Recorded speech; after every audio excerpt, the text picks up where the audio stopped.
भवसागर में फंसे हुए लोगों को बाहर निकालने के लिए कोई ना कोई व्यवस्था करनी चाहिए। इसलिए ब्रह्मा, विष्णु और महेश ये बड़ी अजीब सी हस्ती बनाई। इन तीनों के धर्म से स्थापना कर दी गई दत्तात्रेय, और यही आदि गुरु और हमेशा गुरु रूप रहे, जिन्होंने अनेक बार संसार में जन्म लिया। उनका जन्म राजा जनक के रूप में हुआ था, जो आदिशक्ति के पिता के रूप में। उसके बाद उनका जन्म ईरान में हुआ था, धोराष्ट्र के रूप में।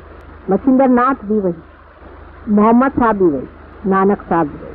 किसका झगड़ा किसके साथ लगा हुआ है, सोचिए कैसे अंधकार में हम फंसे। मोहम्मद साहब की जो लड़की थी फातिमा, वो वही थी जो कि जनक की लड़की, किससे झगड़ा कर रहे हैं, कुछ सोचो तो। और नानक की जो नानकी थी वो वही थी जो जानकी। उसके बाद हमारे शिरडी के साईं बाबा, वही आदि गुरु। ये सबके ही गुरु हैं, मेरे भी यही गुरु आदि गुरु हैं, जिन्होंने मुझे सब धंधा सिखाया। जन्म जन्मांतर सिखाते रहे, अंत में मुझे को आगे ही काम करना पड़ा, तो उन्होंने भी नहीं किया। और इस जन्म में मुझे को उनके गुरु स्थान में दिखाया गया कि मैं गुरु बनूं।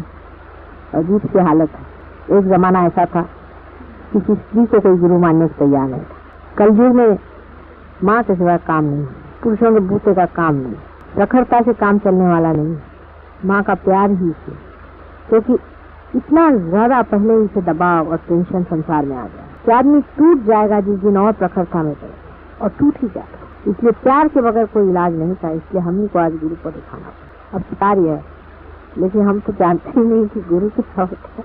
गुरु में तो डिस्टेंस रह जाता है, तो माँ में कोई डिस्टेंस नहीं था। बच्चे ही माँ के खोपड़ी में बैठे रहे। इसलिए आप लोग भी देखिएगा, हमसे आप बहुत लिबर्टी लिए और मजा आता है हमें। आप बिल्कुल पूरे फ्रीडम से हमारे साथ रहेंगे, ना आपको हमारे साथ कभी भय लगेगा, ना आपको कोई घबराहट रहेगी, कोई परेशानी नहीं। कोई भी बात होगी बेधड़क आप आकर हमसे बताइएगा, कोई सा प्रॉब्लम होगा आप हमसे करेगा, झगड़िएगा, लड़िएगा, सब हो जैसे अपनी माँ के साथ वही होती है, जिससे हम बिल्कुल फ्रीली रहे। पूरे फ्रीडम की जरूरत थी, इसी वजह से धर्म की चर्चा खुले आम करने की जरूरत। गुप्त कुछ भी नहीं है, कुछ भी गुप्त नहीं है। एक दशा में जाकर सब उघाड़ कर ही जाए, पूरा उघाड़ना है, पूरा सत्व उघाड़ करके कहने की बात। लेकिन तो भी हर एक बात हर मौके पर नहीं कहती। पूरी बात अब आप लोगों से ये बात कह रहे हैं, हम रियलाइज लोगों से कह रहे हैं, कि इसमें नॉन रियलाइज उनके लिए शंका ही है। जो रियलाइज लोग हैं उनके लिए कुछ का मतलब है, लेकिन इससे भी ऊंची दशा पहुंचने पर आप साक्षात इंकार करें। उसके बाद भवसागर को तरने के लिए जो गुरु की स्थापना हुई, उस पर भी बहुत कुछ काम किया गया कि गुरु किस तरह से इस भवसागर से मनुष्य को तार के लाए। कुछ काम बने, कुछ नहीं बने, बहुत से लोग हो गए, वो भी आज मदद कर रहे हैं, वो चिरंजीव है। जैसे कि जैन धर्म में आदि बहुत से चिरंजीव, जैन के संस्थापक महावीर और बुद्ध की माँ एक ही, और आदिशक्ति के ही पेट से दोनों पैदा। इसलिए उनका पहला भी रिश्ता आप समझ लो वो कहाँ पैदा हुए थे और कितने बार से पैदा। लेकिन सबके ही एक्सपेरिमेंटल था, सबने एक्सपेरिमेंट किए, कभी इस दशा में, कभी उस दिशा में, कभी इस तरफ ले जा सकते कि किसी तरह से मनुष्य भवसागर से पार। थोड़े बहुत हो जाते थे, चिरंजीव हो जाते, लेकिन मास जी को कहना चाहिए इसमें लोगों का पार करना कलयुग में घटित हुआ। इसके बाद रामचंद्र जी संसार में आए, वो भी इसीलिए कि वो बिल्कुल ही मानव हो गए, एकदम मानव। उनको तो भुला दिया गया था कि तुम अवतार। वो एकदम ही अपने को भुला करके इस माया में पड़ के और दिल को भुला करके आए और मानव ही बन करके संसार में जिए हैं। इस भवसागर से आपको पूर्णतया वो मानव था। यहाँ तक बारीक डिटेल्स में भी आप देखिए तो पूरे मानव कि मनुष्य उनको जाने। उस वक्त भी 2-4 लोग जरूर पार हो, उसमें कोई शक नहीं, लेकिन बहुत ज्यादा नहीं हो पाएगा। उसके बाद 6-7 हजार साल पहले श्री कृष्ण, शिव जी तो आप जानते हैं कि साथ हैं, लेकिन श्री कृष्ण के आने से पहले आदिकाल से ही जब भवसागर से लोग पार होना चाहते थे, तब उन भक्तों पे बड़ी आफत आती। वो जब भी मेडिटेशन में बैठते थे तो उनको सताया जाता। तब आदिशक्ति अपने संपूर्ण रूप में प्रकट हुई और उन्होंने 108 बार अवतार लिया। उसके आप जानते हैं, आपने पढ़ा होगा देवी महात्म्य, आप पढ़े, मेरी बात समझ में आए। देवी रूप वो संसार में आई और उन्होंने आकर के लोगों को बचाना था, लेकिन तब वो सिर्फ देवी स्वरूप आई थी, उनसे कोई माया बीच में नहीं। उस वजह से मनुष्य तारण नहीं पा सका। उनसे सिर्फ प्रोटेक्शन जिसे कहना चाहिए, बचाव हो सका, लेकिन तारण नहीं हो सका। महिषासुर को मारा, शुंभ को मारा, बहुतों को मारा। जो राक्षस सताते थे, जो नेगेटिव लोग थे, वो जो सताते थे भक्तों को, उनको मारा, लेकिन उससे उनका वो तारण नहीं करता। क्योंकि वो पूर्णतया ह्यूमन नहीं, जितने चक्र थे तो 5 ही, 4 चक्र पे हृदय चक्र है, इसलिए उनके सामने 4 ही पर्दे थे। इसलिए राधा का जन्म हुआ, सीता जी के बाद राधा का जन्म हुआ, कि बहुत ही ह्यूमन, विशुद्धि चक्र पे, 5 चक्र पे उनका स्थान है, बहुत ही ह्यूमन। और प्रेम का संगीत उन्होंने गाया। कहते हैं कि जब कंस को मारा था कृष्ण ने, अपना मामा था, तभी राधा जी को ही बुलाकर मारा। राधा, रा माने फिर वही एनर्जी, धा माने धारण, राधा ही की धारा हो जाती है आपको। जो शैवाइट लोग हैं वो शिव जी को मानते हैं, वो भी एक ही है और कृष्ण भी एक। कृष्ण और शिव में कोई अंतर नहीं, सिवाय इसके कि शिव जो है ईश्वर स्थिति में अपने हृदय में स्थान है, और विशुद्धि चक्र में उनको 16 कला कहते हैं, वैसे अपने अंदर में 16 सप्लेक्स होते हैं। आश्चर्य की बात, विशुद्धि चक्र जिसकी की 16 कलाएं हैं, वहां पर श्री कृष्ण कला, और उनकी शक्ति राधा थी, जो बाद में 2 में बदल गई, जो रुक्मिणी और राधा बन करके एक वृंदावन में और एक द्वारिका में, बहुत ही ह्यूमन है।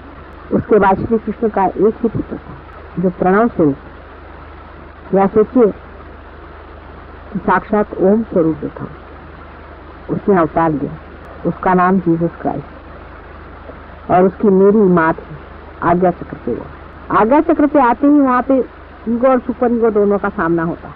आप देखिए कि आपका आज्ञा चक्र जो है फीमेल बॉडी और पिट्यूटरी बॉडी को कंट्रोल करता है, बिल्कुल साइंटिफिक बात। इसलिए आपके आज्ञा चक्र पे भूत सिर्फ उन्होंने निकाले, क्योंकि सुपर ईगो में भूत बैठते हैं और ईगो में भी भूत बैठ सकते हैं, क्योंकि ईरा और पिंगला दोनों वहीं स्वांत खत्म होते हैं। उसी ने इस पर हाथ मारा पहले। वैसे तो नानक जी के जमाने में भी हुआ था, नानक साहब के जमाने में भी हुआ था, हर समय ये भूत वाले आते रहते थे, एंटाइसमेंट करते रहते थे, ये होता था, लेकिन उनके तो गर्दन नहीं काटी, इसने तो संहार शक्ति इस्तेमाल की।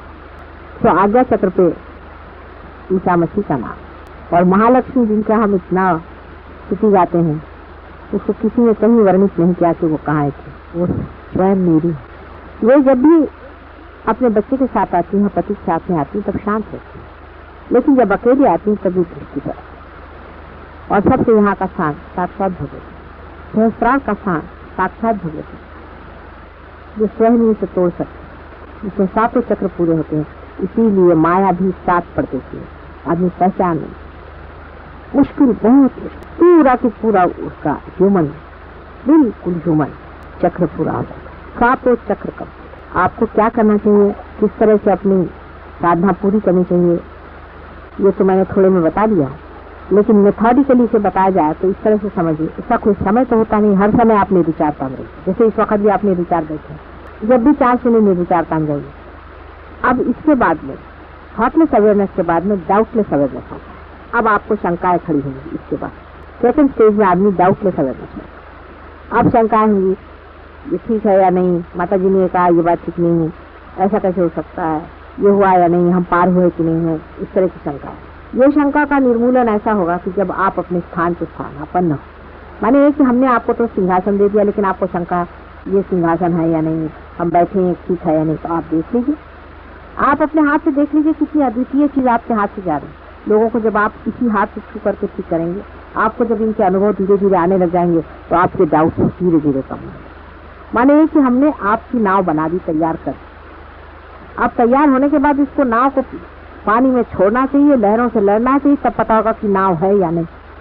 हो सकता लकड़ी ही हो, लेकिन लकड़ी की नाव बन गई कि नहीं बन गई, ये पानी में गिरे बगैर नहीं पड़ेगा। इसलिए इसको नाव को छोड़ देना चाहिए और लहरों पे छोड़ना चाहिए, और देखना चाहिए जब लहरों के थपेड़े जब बैठेंगे, और तो भी जब नाव नहीं डूबेगी तो पता हो जाएगा कि नहीं, हाँ हो गया है कुछ मामला बना। अभी तो डाउट्स ही रहेंगे, थोड़े दिन बड़े डाउट्स रहेंगे, क्योंकि मनुष्य अपने को बहुत नीचा समझता। एक साहब थे हमारे यहाँ, तो वो गए, एक वहाँ एक स्वामी जी बैठे हुए हैं, हजारों आदमी उनके आते हैं, खाते पीते झंडा लगा कर बैठे। अब ये महाशय हमारे साथ अमेरिका गए थे, ऐसे इशारे पे वो आप भी कर सकते, यूँ करी, किसी की भी कुंडली रास्ते रास्ते यूँ उठा दी, देखिए उसकी चढ़ गई थी, यूँ इशारे पर, या बैठे बैठे किसी की कुंडली ने आप उठा के मजा देखते, क्या आप किसी की चाहे उंगलियों पे आपके कुंडली नहीं घूमेगी, तो आपके क्या, आपके हाथ से जो बह रहा है उसी के सहारे होगा। तो ऐसे 300 लोगों से, अमेरिकन लोगों की कुंडली नहीं उठाते थे, सबका थे। तो वो साधु जी से वहाँ बहुत से लोग गए, तो ये भी चले गए। तो जब गए तो हमें तो सब पता हो जाता कहाँ कौन भटक रहे हैं। तो लौट के आए, हमने कहा आप लोगों के पाँव से छुए, पहले आप सब छू रहे थे तो हमने छुए, मैंने कहा आपने पाँव से छुए, जो आपने से बड़ा उससे पाँव छुए, आपने क्यों पाए? कहने लगे माँ सब छू रहे थे तो हमने छू लिया। मैंने कहा उनका हाल क्या था? कुंडलिनी क्या हाल है? वो पार हो गए? तो पार तो गए। और कुंडलिनी? कहने वो तो औंधी बैठी। मैंने कहा तुम्हारे उंगली के इशारे पे हजारों ऐसे उठते हैं और तुम्हें कुछ खा लिया है कि इससे मैं क्यों पाँव छू? जिसकी कुंडलिनी औंधी बैठी हुई है। अरे पार तो होता कम से कम, उसे पाँव छू लेते। पाँव उसी पे छूना चाहिए जो अपने से होता। आखिर किसने छू लिया? तुम तो सब जानते हो, उसका शास्त्र जानते हो, सब कुछ जानते हो, इतनी तेजस्विता तुम्हें आ गई, तुम्हें से पाँव ईगोलेसनेस से ही आता है। आप लोग इतने साधारण तरीके से रहिएगा, कोई विश्वास नहीं कर सकता कि आप पाए।